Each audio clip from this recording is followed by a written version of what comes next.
दर्शकों नमस्कार, आप देख रहे हैं इंडिया 24 अपडेट और इंडिया 24 अपडेट से मैं रामचंद्र कौशिक। आज हम नारनौल हुड्डा सेक्टर में पहुंचे हैं। हमारे साथ शिव कुमार मेहता जी हैं, जो पहले बीजेपी के जिला अध्यक्ष रहे हैं, ब्राह्मण सभा के अध्यक्ष रहे हैं और अनेक महत्वपूर्ण पदों पर इन्होंने काम किया है। बीजेपी के लिए बड़ा लंबा काम किया है। पिछले दिनों इन्होंने एक प्रेस कॉन्फ्रेंस करके अपनी पीड़ा पार्टी को बताई थी, लेकिन पार्टी ने कितनी सुनी कितनी नहीं सुनी। इसके बाद में आज का जो राजनीतिक जो परिदृश्य है हम आपको बताएंगे। नारनौल के क्या हालात हैं, महेंद्रगढ़ जिले के क्या हालात हैं और प्रदेश में इस प्रकार ये जो टिकटों का वितरण हुआ है इसका क्या असर पड़ने वाला है। हम जो शिव कुमार मेहता जी हैं इनसे बात करते हैं। जी नमस्कार जी, इंडिया 24 अपडेट में आपका स्वागत है। नमस्कार जी। जी जी, तो जैसा कि जो राजनीतिक परिदृश्य आज हरियाणा में जो टिकटों की बंदरबांट हुई है, इसमें पूरा देश देख रहा है कि हरियाणा में एक बीजेपी ने कांग्रेस की बी टीम बना दी। आधे से अधिक हरियाणा में सीट कांग्रेस से लाकर के बाहर से लाकर के बांट दी और कार्यकर्ता के साथ उनके साथ अन्याय किया, उनकी हत्या कर दी। उनका पूरा जीवन कार्यकर्ता को पार्टी को बनाने में लगा दिया। आज भी वो कार्यकर्ता पीड़ित है और पिछले दिनों कार्यकर्ता ने एक लिख के भी दे दिया था टिकट डिक्लेरेशन से पहले कि किसी पार्टी के कार्यकर्ता को, पुराने कार्यकर्ता को किसी को टिकट दे दी जाए, हम सभी उसी के साथ हैं।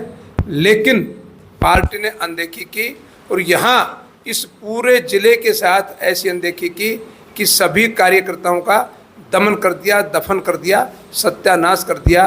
और यदि इसमें ईमानदार है तो कार्यकर्ता है, निष्ठावान है तो कार्यकर्ता है।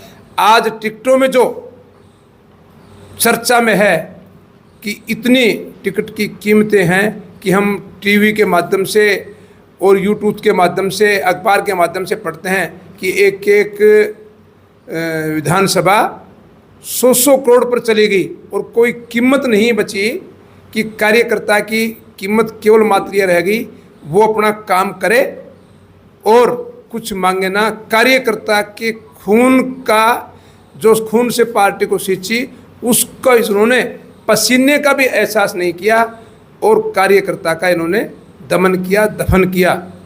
आज कार्यकर्ता पीड़ित है, शोषित है, अपने आप को वो ऐसा कर रहा है कि पता नहीं हम किस पाप का ये भाग भोग रहे हैं। और जिसने भी पाप सहन किया था,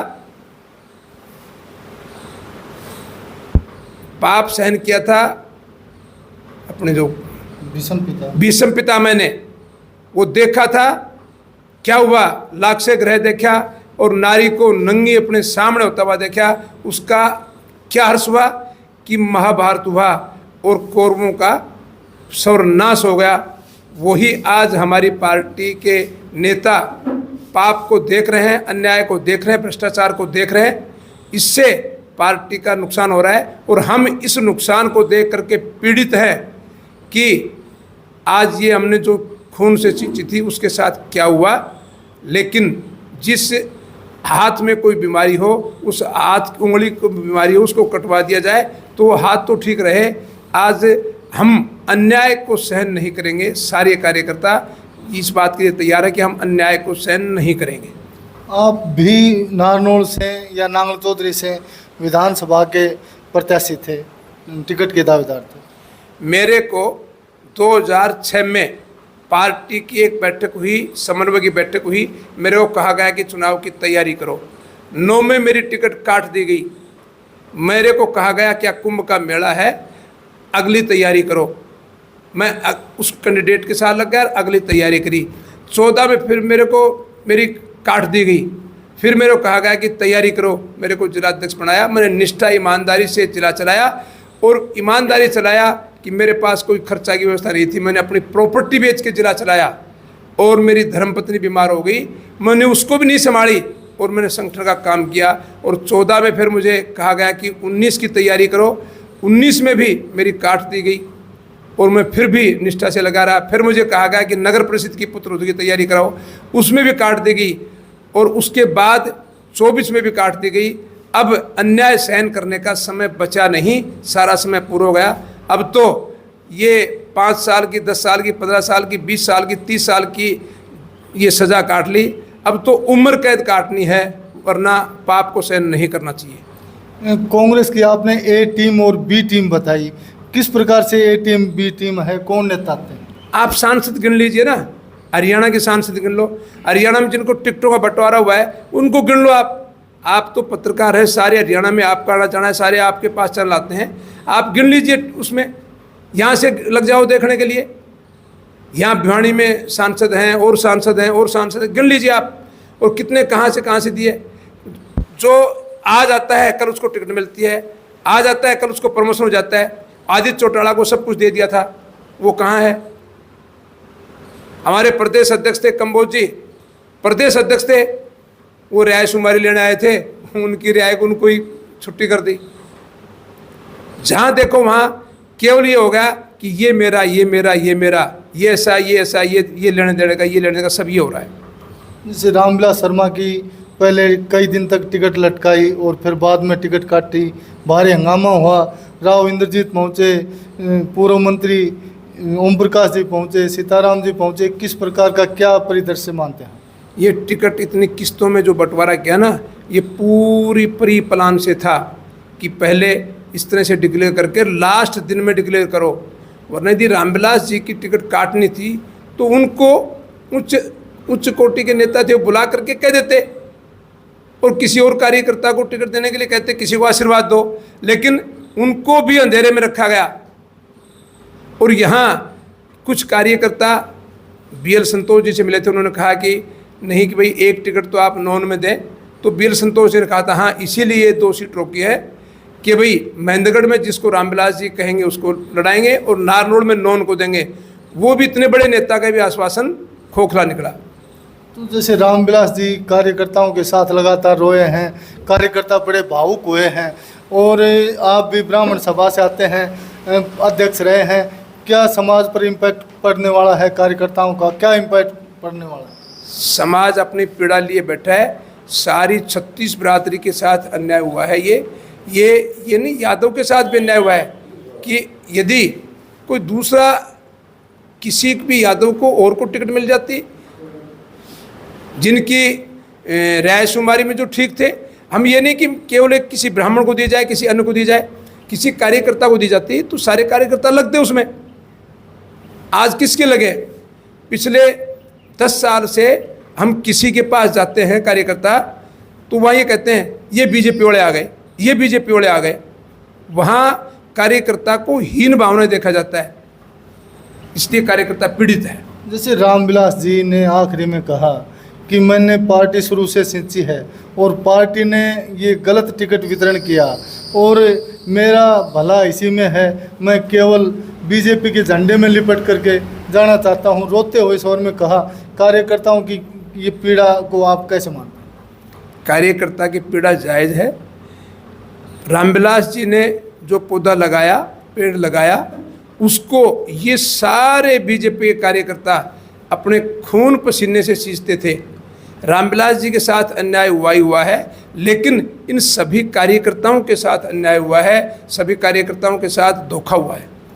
जैसे सत्यव्रत शास्त्री जी ने बताया कि पहले यहाँ पर गाजे बाजे बजने शुरू हो गए थे, टिकट नहीं आई थी, उन्होंने नाराज़गी जताई है। तो राव इंद्रजीत जी ने कहा था कि आप जाके लड्डू बांटो, तो क्या रामविलास जी को कॉन्फिडेंस नहीं दे सकते थे कि आप को टिकट मिलना है या नहीं मिलना है? क्या सांत्वना, क्या पार्टी ने उनको कोई निर्देशित नहीं किया था? ये उन्होंने नीति निर्धारित कर रखी थी। यहाँ नारनौल में भी डिक्लेरेशन से पहले ढोल नगारे बजे, और बादशाहपुर में भी ढोल नगारे बजे, और बाकी और जगह पे भी ढोल नगारे बजे। ये कार्यकर्ताओं को एक धोखे में रख करके, वरना बार बार 2-2, 3-3 टिकटें डिक्लेयर करना, ये कौन सी पार्टी की प्री पार्टी है? 2-2, 3-3 डिक्लेयर करना, ये प्री प्लान धोखा किया गया है कार्यकर्ता के साथ। राव नरवीर ने सीधी आंख दिखाई, कहा कि मैं केवल पार्टी की टिकट से चुनाव लड़ूंगा। तो बीजेपी डिसिप्लिन पार्टी मानती है और जो कार्यकर्ता सामने आंख दिखाता है उसको ठिकाने लगाते। राव नरवीर को लेकर क्या कहें? अब कोई डिसिप्लिन नहीं बचा, कोई सिद्धांत नहीं बचा। अब तो अपनों को मारो और राज कैसे बनाया जाता है और कैसे इस राज में अपनों को उस पर लगाया जाता है, अब तो ये नीति आ गई। अब कोई डिसिप्लिन, कोई कार्यकर्ता, कोई सिद्धांत बचा नहीं। तो महेंद्रगढ़ जिले की चारों सीटों की क्या स्थिति मानते हैं? मैं तो चारों सीटों को मानता हूँ कि चारों सीटों इस समय खतरे में हैं और सारे ये जिले की जो जनता है ये बड़ी गहन चिंतन कर रही है कि हमें इस बार कांग्रेस ए को जिताएं या कांग्रेस बी को जिताएं। तो अब कार्यकर्ताओं की क्या स्थिति है? जो नारनौल के कार्यकर्ता हैं हमारे साथ बैठे हैं, यहाँ पर हम देखते थे आपके कार्यालय पर लगातार बीजेपी के झंडे फूल ही फूल होता था और आज हमें कोई झंडा दिखाई नहीं दे रहा है। झंडा आत्मा से, दिल से लगता है। इन्होंने हमारी आत्मा का दमन कर दिया और इस झंडे सारे ये साइड में हो गए। आज ये कार्यकर्ता ये महसूस कर रहा है कि जिसको हमने खून से सींचा और वो आज हमारे पसीने की भी कीमत नहीं दे रहे। हम उस झंडे डंडे के नीचे क्या करें, कैसे जीवन व्यतीत करें, कभी आगे हमारे जीवन को भी खतरा ना हो। जैसे आपका गांव ढोर है जो नांगल चौधरी विधानसभा में शायद आता है, आपने वहाँ भी तैयारी की है। राव अभय सिंह जी हैं, मंत्री रहे हैं और यहाँ के कई बार जो जिला प्रशासन की कार्रवाई भी कई बार घेरे में आई है, उसको लेकर क्या कहें?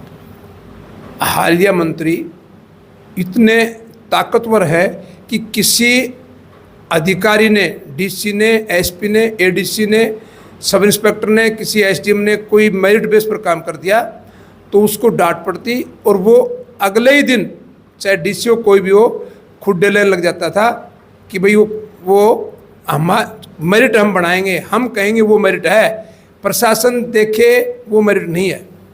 वो खुड्डे लेने लगाते थे सबको। तो बड़ा विकास बताया जा रहा है नांगल चौधरी में, पानी को लेकर के, अन्य कामों को लेकर उनकी क्या रिपोर्ट मिलने वाली है, क्या आउटपुट आने वाली है? रिपोर्ट आपको उसकी 5 तारीख को मिलेगी कि जनता अपने अंदर क्या लिए बैठी है, कार्यकर्ता अंदर क्या लिए बैठे हैं। देखिए दर्शकों, हमारे साथ शिव कुमार मेहता जी जो लगातार लंबे समय से बीजेपी में कार्य किया, अनेक महत्वपूर्ण पदों पर कार्य किया, ब्राह्मण समाज के लिए कार्य किया और बड़े मायूस दिखाई देते हैं। इन्होंने अपनी पीड़ा पहले भी एक प्रेस कॉन्फ्रेंस में बताई थी, आज पूरी पीड़ा बताई है किस प्रकार का हरियाणा का जो टिकटों का वितरण पूरा परिदृश्य रहा और राव इंद्रजीत जी जो बड़े मंत्री हैं, अहिरवाल के बड़े नेता हैं, उनका किस प्रकार का ये कार्यकलाप रहा और रामविलास शर्मा के साथ जो लास्ट तक टिकट को लेकर के परेशान किया, उसका क्या आउटपुट आने वाला है। और राव अभय सिंह जो नांगल चौधरी से बड़े मंत्री हैं और उन्होंने उसके बारे में भी बताया है कि क्या कुछ आउटपुट आने वाला है। पूरे ज़िले और पूरे हरियाणा की राजनीति के बारे में विस्तार से चर्चा की गई। तो दर्शकों, आप अपने सुझाव, अपने कमेंट्स अवश्य डालें। किस प्रकार से टिकटें दी गई हैं, जो कांग्रेस की ए टीम और बी टीम भी बताई गई है, बीजेपी कार्यकर्ता का दमन हुआ है, कब तक बीजेपी कैसे प्रोग्रेस कर पाएगी, आप अपने कमेंट सुझाव अवश्य भेजें और हमारी वीडियो को अधिक से अधिक शेयर करें और हमारे चैनल इंडिया 24 अपडेट को अधिक से अधिक सब्सक्राइब करें। धन्यवाद।